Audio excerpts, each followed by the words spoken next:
Hello, professional fantasy football players. Welcome to the weekly Waiver Wire Show. As always, I'm your host, Josh Martin. Thank you for listening. You know what the show is. I'm going to tell you the guys that you need to add to your roster who are not owned in a lot of PFFL leagues. Plus, guys that are owned in a lot of leagues who should not be on your roster anymore. I'm going to tell you to drop those guys. Injuries, lack of production. I'll give you a whole bunch of reasons. Plus, schedule. We'll look at a couple of schedules as well for the guys you need to add as well as the ones you need to drop. But first, it's time for my out-of-the-pocket pick of the week. He drops back, under pressure, scrambling around. He's out of the pocket. He's got to find someone. So this week's out-of-the-pocket guy is probably going way out of the pocket. This is like when Michael Vick strays to the sideline and then all of a sudden throws a Hail Mary for a touchdown pass. That's what I think this guy could be. But he is definitely out of the pocket. That's wide receiver for the Cleveland Browns, Josh Gordon. He scored 20 points last week on 2 touchdowns. I think he is quickly emerging as the team's number 1 wide receiver. Now, having said that, still a Cleveland Brown offensive player not named Trent Richardson. But Brandon Weeden has to throw the ball to somebody, right? Then I took a closer look at their schedule. Next 5 weeks, Cincinnati, who is not as good against wide receivers as you would think, at Indianapolis, San Diego, and Baltimore. Now, in week 10, he's on a bye. Fair enough. So you're obviously not going to use him then. But those first 4 weeks, I think, are great matchups for Cleveland. Brandon Weeden is serviceable. He's not great. He's not really even good, but he's serviceable. If Josh Gordon can run the routes that he should be running, which it looks like he's starting to develop that skill, I think he can get you some production. Next few weeks, this week there's 4 teams on a bye. Next week there's 5, and the week after that there's 5. So you're going to need some random guys on your roster to fill in for all these bye weeks. Josh Gordon, I think, can be that guy. All right, so that's the out-of-pocket weekly pick by me, Josh Gordon. Make sure you add him to your team. Let's move on to quarterback position. There's one quarterback I want to talk about this week, and that's it. One guy I think you need to add to your team. He's only 57% owned in PFFL still. I have planted my flag. I am telling you to pick this guy up. I've been telling you for the past 3 weeks. It's Christian Ponder of the Minnesota Vikings. He's a good bye week fill-in, plus he might be a little bit more than that. I had him ranked 10 last week, and he got 19 points against Tennessee. Fair enough. Tennessee is a good matchup. This week he's at Washington, then Arizona, who Sam Bradford just threw a touchdown pass against, Tampa Bay, at Seattle, which I'll admit, you bench him there, obviously, but then he's home to Detroit. So 4 out of the next 5 weeks, I think you can start him over a lot of guys like Michael Vick or Ben Roethlisberger, who I'm not telling you to drop yet, but I'm telling you to pick up Christian Ponder. He might be your starter for the next few weeks if you need a guy at quarterback. At running back, 2 guys I got for you this week. Injury replacements, Alex Green of Green Bay and William Powell of Arizona. Cedric Benson, Ryan Williams, both hurt. Ryan Williams is out for the rest of the year. Look for him in a couple minutes on the drop segment. Benson's out for at least 8 weeks. Alex Green has got some tough matchups at Houston, at St. Louis. Jacksonville is a pretty good matchup, but then Arizona is a tough matchup, and then a bye. Listen, they're tough matchups. So I'm not going to tell you to start Alex Green over a lot of guys because of those matchups. However, if you need, again, bye week fill-in, Alex Green's going to be the number 1 in Green Bay. He's going to get the opportunity. We'll see what he does with it. I'm hopeful. It looks like he's got some talent. Second-year guy. Green Bay is clearly an offense that doesn't like to run the ball, but they do run it every once in a while. And if you're down on the goal line, start a guy like Alex Green, maybe in your flex or even at your running back 2 spot. You hope he gets some touchdowns, maybe a couple carries. You know, Cedric Benson was averaging 10 to 12 carries a game. It's not that great, but I think most of those are going to belong to Alex Green now. As far as William Powell with Arizona, I think he's the number 1 of some guys who are all going to be jumbled together until Beanie Wells comes back. Guys like Alfonso Smith, LaRon Stevens-Howling, but I think William Powell's the number 1 there now. Again, tough matchups. This week's a really good matchup against Buffalo, but then the next 2 at Minnesota and home against San Francisco. So not great matchups, but the week after that he's at Green Bay. So that could be a really good matchup for him. And Arizona likes to run the ball. They're a team that's committed to the run, whether there's production or not.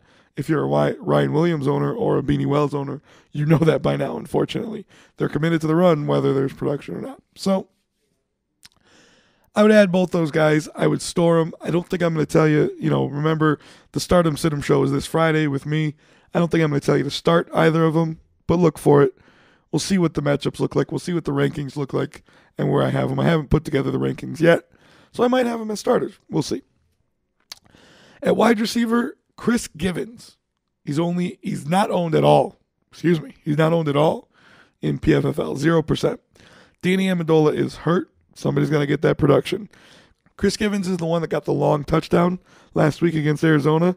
Look for him to pick up some of the slack. It's going to be spread around, but good matchups at Miami, Green Bay, New England, then a bye, and then at San Francisco, obviously not a good matchup. But those first three I think are great matchups. Bradford, again, kind of like we did. Maybe a little bit better, more than serviceable, pretty good, not great. So I think Givens can get you some production. He had 11 points last week. Again, that was the long touchdown. That's what most of it was. But Arizona was a tough defense for Sam Bradford. At tight end, I got two guys. St. Louis, Lance Kendricks. Listen, Chris Givens, I think, is who's going to get most of the replacement for Danny Amendola production. However, most of Amendola's catches were coming in the flat, 5 to 10 yards down the field, somewhere in that area. That's where a tight end is going to help possibly become Sam Bradford's security blanket. So I think Lance Kendrick is an interesting pickup. Would I start him over a guy like Scott Chandler, Martellus Bennett, Kyle Rudolph, any of those guys? Probably not. But I think he deserves to be on a roster because of the opportunity he's going to get with Amendola being out. And Zach Miller of the Seattle Seahawks. That's a team that is starting to sort of figure their offense out. He had a pretty good week last week. He had 5 points. Not great, but good. He had production. Russell Wilson's starting to put things together. 4 out of the next 5 weeks, I love their matchups. New England, at Detroit, Minnesota, and the New York Jets. Now, Minnesota has a really good pass rush, but I think Russell Wilson's going to be able to run around a little bit, buy some time in the pocket, look for Zach Miller. The one I don't like is not this week, but next week at San Francisco. Anytime somebody plays San Francisco at this point, I'm going to tell you to bench them. So that's how good their defense is. But I think Zach Miller deserves to be on a roster. He's 0% owned right now in PFFL. Number 1 tight end. Russell Wilson's starting to struggle. I think he's going to look for the tight end a little bit more as a security blanket. So the guys that you need to drop, let's start with injury reasons first. Ryan Williams out for the season, should be out of your lineup. He's 95% owned. Danny Amendola is still 76% owned. He's out for at least 8 weeks. If PFFL was PPR, I'd tell you to maybe hold on to him, but get him out. Bernard Scott, still 42% owned. He's out for the season, should be dropped. So those are the guys. Injury reasons, cut them. There's no reason to hold on to them.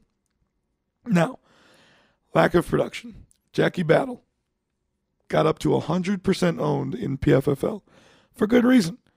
I think there were some doubters about Matthews. I think Matthews was hurt the first couple weeks, obviously. Jackie Battle sort of emerged as their number 1. He's been the starting running back the last 2 weeks. But here's the thing. Ryan Matthews is back and back with a vengeance. And I'm going to tote the Ryan Matthews bandwagon until the end of the season. I think Matthews is a top 10 tight end. I think Matthews is a top 10 running back. And therefore, Battle might get a couple of carries here and there, might get some goal line opportunities, but you're never going to know when that's going to come. So I think you can drop him. He's 100% owned, like I said. He's droppable. There's guys you can put in his place. The next guy, I'm going to take a little bit of flack for these next 2 guys, but I'm all right with it. There's another one coming up later. I'm sure you know who that is if you've been listening to the past couple of weeks' shows. Running backs, Chris Johnson and Jonathan Stewart. I don't know about you, but I am tired of waiting for the production. Chris Johnson had a good week last week, and then this week he just fell apart. Back down to 1 point. He's got tough matchups. Pittsburgh, Chicago, Miami, at Buffalo. Not a great matchup, but a good matchup. Indianapolis, same thing. Not a great matchup, but a good matchup. But you just can't count on the production. And I think there's guys who can give you better production. So for a few weeks now, I've been telling you to bench him on the Stardom Sit 'em show. Now I'm telling you can drop him. And same thing with Jonathan Stewart. There's just no production. He had 2 points. He can't be in your lineup every week when now you're looking, like I said, we're halfway through. This is when you need to start building the team that's going to take you to the playoffs and win your tier so you can start moving up. If you keep a guy like Jonathan Stewart or Chris Johnson in your lineup every week, you're just going to be sitting there waiting and watching as he racks up 1, 2, he got 7 points this week. It's not good enough. At wide receiver, I told you Amendola, get him out. The other running back with lack of production is Mark Ingram. 100% owned in PFFL, needs to be 0% owned. Darren Sproles is starting to become just their basically number one back on every down. Even in the red zone, Mark Ingram's not really getting in there, and when he does, they're throwing the ball anyway. And Pierre Thomas is getting more carries than Ingram. At tight end, you know who I'm going to say. It's Antonio Gates. Again, 1 point this week. In a really good matchup against the Saints, where every other Charger went off. Matthews, Meacham, Malcolm Floyd, Phillip Rivers. They went off, and Gates only had 1 point. I think at this point, this week they're at Denver, or in San Diego against Denver on Monday night. You're not going to wait until Monday night to decide if you want to start him. Then they have a bye. Then they're at Cleveland, home against Kansas City, and at Tampa Bay.